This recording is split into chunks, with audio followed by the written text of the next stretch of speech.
Hello, my name's Lily, and today for this play portfolio, I'm going to be discussing my experience with creating a podcast for the first time.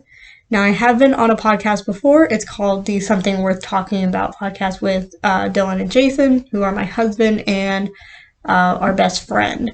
But I've never been a part of the editing process. So to start off with, I want to say thank you to Jason for letting me borrow one of our microphones for that. I think they were like $30 on Amazon, and it comes with a little USB charger and a aux cord, which made it very easy for me to record on my husband's laptop, which has Audacity already downloaded on it. So Audacity is an sound editing program, and it is free. The basic version is free, which is what we have. And so I just hooked up the microphone to it, and the audio just went straight into the program. Made it very simple for us. So we recorded the podcast, and we started off with a couple moments of silence. Then that is for eliminating background noise in the throughout the entire audio file. So I'm just going to look at my notes here real fast. When I edited this, my husband was kind of guiding me, but also letting me figure it out on my own. But when I was running into a wall, then I would ask him for a little bit of help.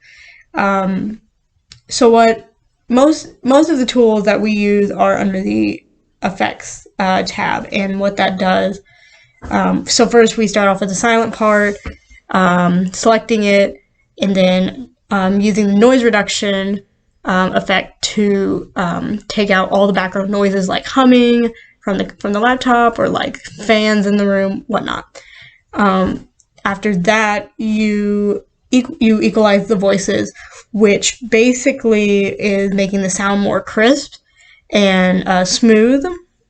And then it also gets rid of the really high pitched voice, the higher voices, and it also gets rid of the lower voices, so it kind of like evens it out.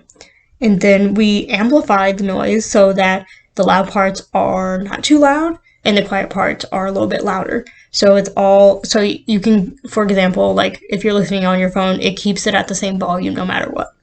And then the last part is to normalize it, I just said that, my bad.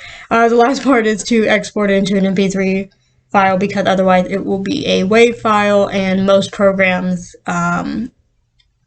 most platforms don't take that, so MP3 is the way to go. And it's a very simple service to use. And I think so there's already a lot of libraries that have implemented podcasts in their programming. Like, we talked about one in class where they had like a podcast workshop, and where kids and students could come in and learn the technical skills that are needed to make podcasts. I also think this is also used in libraries that have their own podcasts for their own specific libraries. Now, I know the ALA has their own podcast, but I know there are other separate branches that have their own. And I want to say New York Public Library has their own, but I'm not entirely sure. So I think in those ways they're already being implemented in innovative ways.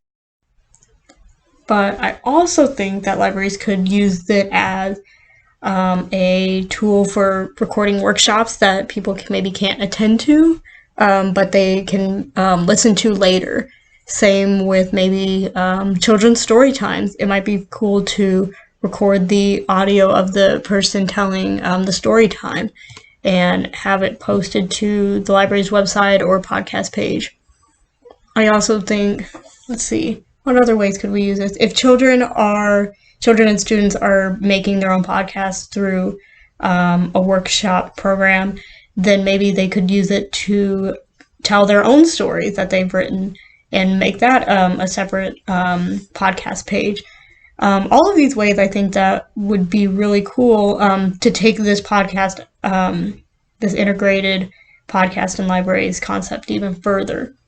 So that is my time. thank you very much for listening and have a wonderful day.